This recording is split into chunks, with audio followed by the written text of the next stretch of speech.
ಅಮಲ್ದಾರರು ಎಲ್ಲ ಡಿವೈನ್ ಸಿಟಿಗೆ ಬಂದರು. ಇಲ್ಲಿ ಬಡವರು ನಾವು ನೋಡೋಕೆ ಬರಲಿಲ್ಲ, ಎಲ್ಲ ಹಂಗೆ ನೋಡ್ಕೊಂಡು ಹಂಗೆ ಹೊರಟೋದ್ರು. ಚಿಕ್ಕಬಳ್ಳಾಪುರ ಜಿಲ್ಲೆಯಲ್ಲಿ ಮಳೆ ಅಬ್ಬರ.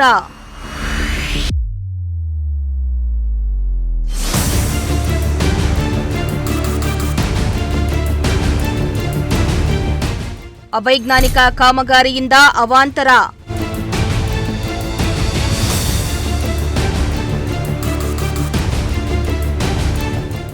ಮನೆ, ರಸ್ತೆ, ಜಮೀನುಗಳಿಗೆ ನುಗ್ಗಿದ ಮಳೆ ನೀರು.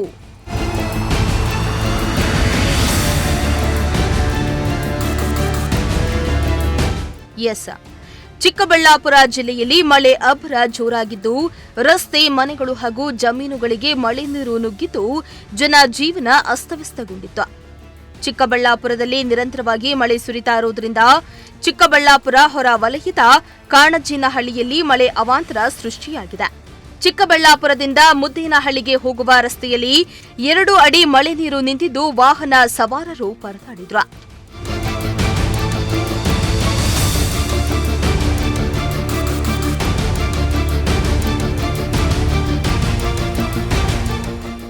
ಚಿಕ್ಕಬಳ್ಳಾಪುರ ನಗರದಲ್ಲಿ ಅವೈಜ್ಞಾನಿಕ ಹೆದ್ದಾರಿ ನಿರ್ಮಾಣ ಮಾಡಿರುವುದರಿಂದ ಮಳೆ ನೀರು ಗ್ರಾಮದ ರಸ್ತೆ, ಅಕ್ಕಪಕ್ಕದ ತೋಟಗಳಿಗೆ ಮಳೆ ನೀರು ನುಗ್ಗಿದ್ದು ಜನರು ಹೈರಾಣಾಗಿದ್ರು.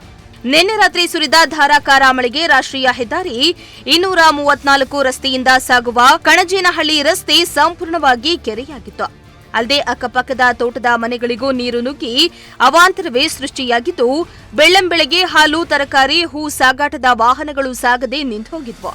ಇನ್ನು ರಸ್ತೆಗೆ ಮಳೆ ನೀರು ನುಗ್ಗಿರೋದ್ರಿಂದ ಕಣಜೇನಹಳ್ಳಿ ಸೇರಿ ಸುಮಾರು 5-6 ಗ್ರಾಮಗಳ ರಸ್ತೆ ಸಂಪರ್ಕ ಬಂದ್ ಆಗಿದ್ದು, ಅವೈಜ್ಞಾನಿಕ ಹೆದ್ದಾರಿ ಕಾಮಗಾರಿಯಿಂದಲೇ ಅವಾಂತರ ಸೃಷ್ಟಿಯಾಗಿದೆ ಎಂದು ರೈತರು ಪ್ರತಿಭಟನೆಯನ್ನ ನಡೆಸಿ ಗುತ್ತಿಗೆದಾರ ಮತ್ತು ಕಂದಾಯ ಇಲಾಖೆ ಅಧಿಕಾರಿಗಳ ವಿರುದ್ಧ ಆಕ್ರೋಶ ಹೊರಹಾಕಿದ್ರು. ಕೂಡಲೇ ಸಮಸ್ಯೆಯನ್ನ ಸರಿಪಡಿಸದಿದ್ದರೆ ಹೆದ್ದಾರಿಯನ್ನ ಬಂದ್ ಮಾಡುವುದಾಗಿ ಎಚ್ಚರಿಕೆಯನ್ನ ಕೂಡ ನೀಡಿದ್ದಾರೆ.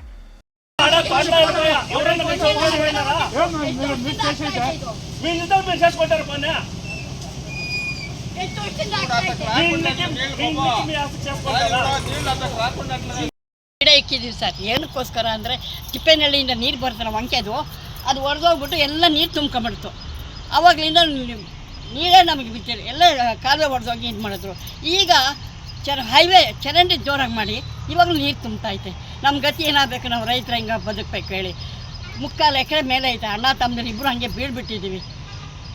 ಆ ರೋಸ್ ಗಿಡ ಮೇಲ್ಗಡೆಯಿಂದ ನೀರು ಬಂದು ರೋಸ್ ಬೆಳೆನೇ ಆಗ್ತಾ ಇಲ್ಲ. ನೈವಾಗಿ ಎಲ್ಲ ಮಣ್ಣೆಲ್ಲ ಗೊಬ್ಬರ ಎಲ್ಲ ಕೊಚ್ಕೊಂಡೋಗ್ಬಿಡುತ್ತೆ, ಬೆಳೆನೇ ಆಗ್ತಾ ಇಲ್ಲ. ಅಲ್ಲ, ಈಗ ನೀರು ಯಾವ್ಯಾವ ಕಡೆಯಿಂದ ಬರ್ತದೆ ಅಂತ? ಈ ಮೇಲ್ಗಡೆಯಿಂದ ತಿಪ್ಪೇನಹಳ್ಳಿ ನೀರು ಬರ್ತಾವೆ ನೋಡಿ, ಅದರಿಂದ. ಅವರು ಅಧಿಕಾರಿಗಳಿಗೆ ಹೇಳಬೇಕಿತ್ತು ನೀವು. ಪೂರ್ತಿ ಆದಾಗ DC ಅಮಲ್ದಾರರು ಎಲ್ಲ ಡಿವೈನ್ ಸಿಟಿಗೆ ಬಂದರು. ಇಲ್ಲಿ ಬಡವರು ನಾವು ನೋಡೋಕೆ ಬರಲಿಲ್ಲ, ಎಲ್ಲ ಹಂಗೆ ನೋಡ್ಕೊಂಡು ಹಂಗೆ ಹೊರಟೋದ್ರು. ಅವತ್ತು ನೀರು ತುಂಬಿ ಇದಾಗ ಹೋಗಿತ್ತು.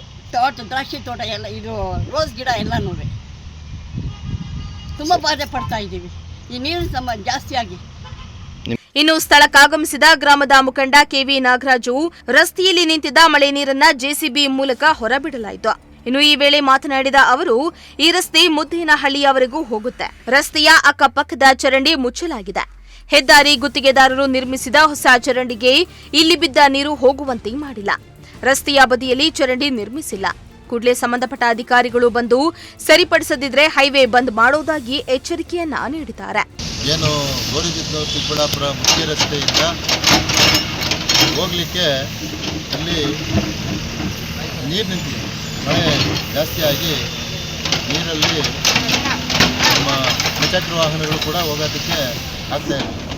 ಹಾಗಾಗಿ ಇಲ್ಲಿ ಪಕ್ಕದಲ್ಲಿ ನೀರು ಹೋಗಲಿಕ್ಕೆ ಅವರು ಅಡ್ಡ ಮಾಡಿದರು.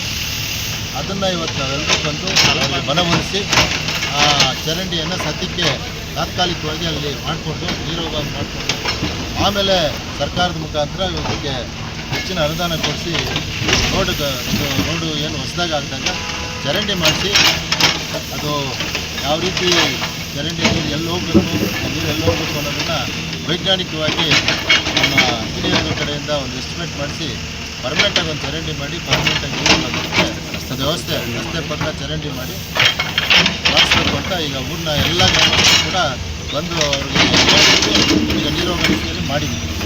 ಇದು ಅವರು ಕೂಡ ಸಹಕಾರ ಕೊಡ್ತಾ ಇದ್ದಾರೆ ಕೊಡ್ತಾ ಇದ್ದಾರೆ ಅಂತ ಹೇಳಿದ್ವಿ. ಹಾಗಾಗಿ ಈ ರಸ್ತೆ ಆಗಬೇಕು. ಇವತ್ತು ನಾವೆಲ್ಲ ಕಡೆ ಒತ್ತಾಯ ಮಾಡಿದ್ದೀವಿ. ಹಿಂದೆ ಇದಕ್ಕೆ ರಸ್ತೆಗೆ ಹಣ ಹಾಕಿದ್ರು, ಕಾಂಟ್ರಾಕ್ಟರ್ ಯಾರೂ ಮುಂದೆ ಬರ್ದಿರ ಈ ರಸ್ತೆ ಆಗಲಿಲ್ಲ. ಈಗ ಮತ್ತೆ ಇದಕ್ಕೆ ಒಂದು ಪ್ರಸ್ತಾವನೆಯನ್ನು ಕೊಟ್ಟಿದ್ದೀವಿ. ರಸ್ತೆ ಆದಾಗ ಸುಸಜ್ಜಿತವಾದ ಚರಂಡಿ ಮತ್ತು ಸುಸಜ್ಜಿತವಾದ ರಸ್ತೆ ಮಾಡಿಕೊಂಡು ಸಾರ್ವಜನಿಕರು ಓಡಾಡೋದಕ್ಕೆ ಹೆಚ್ಚಿನ ಅನುಕೂಲ ಮಾಡಿಕೊಡ್ಬೇಕು ಅಂತೇಳಿ ನಾವು ಈಗಾಗಲೇ ಗ್ರಾಮಸ್ಥರ ತೀರ್ಮಾನ ಮಾಡಿದ್ದೀವಿ. ಪಕ್ಷಾತೀತವಾಗಿ ಇವತ್ತು ಎಲ್ಲರೂ ಬಂದಿದ್ದೀವಿ. ಇಲ್ಲಿ ಚಿಕ್ಕಬಳ್ಳಾಪುರ ಗಂಜನಹಳ್ಳಿಯ ಗ್ರಾಮಸ್ಥರು ಪಕ್ಷಾತೀತವಾಗಿ ಎಲ್ಲರೂ ಬಂದು ಇದಕ್ಕೆ ಸಹಕಾರ ಕೊಟ್ಟಿದ್ದಾರೆ. ಹಾಗಾಗಿ ಮುಂದಿನ ದಿನಗಳಲ್ಲಿ ಇದು ಸರಾಗವಾಗಿ ಏನು ಜಾರಿ ಮಾಡಬೇಕು ಅಂತ ಅಧಿಕಾರಿಗಳ ಜೊತೆ ಮಾತಾಡಿ ಅದನ್ನು ಸಮರ್ಪಕ ನೀಡುವ ರೀತಿಯಲ್ಲಿ ಮಾಡ್ತಿದ್ದಾರೆ. ಅದೇನೇ ಆಗಲಿ, ಮಳೆಯಿಂದ ನಾನಾ ಅವಾಂತರಗಳು ಸೃಷ್ಟಿಯಾಗುವುದು ಸಾಮಾನ್ಯ. ಆದರೆ ಇಲ್ಲಿ ಅವೈಜ್ಞಾನಿಕ ಕಾಮಗಾರಿಯಿಂದ ಅವಾಂತರ ಸೃಷ್ಟಿಯಾಗಿದ್ದು, ಇನ್ನಾದರೂ ಹೆದ್ದಾರಿ ಪ್ರಾಧಿಕಾರ ಎಚ್ಚೆತ್ತು ಸೂಕ್ತ ಕ್ರಮ ಕೈಗೊಳ್ಳಬೇಕಾಗಿದೆ.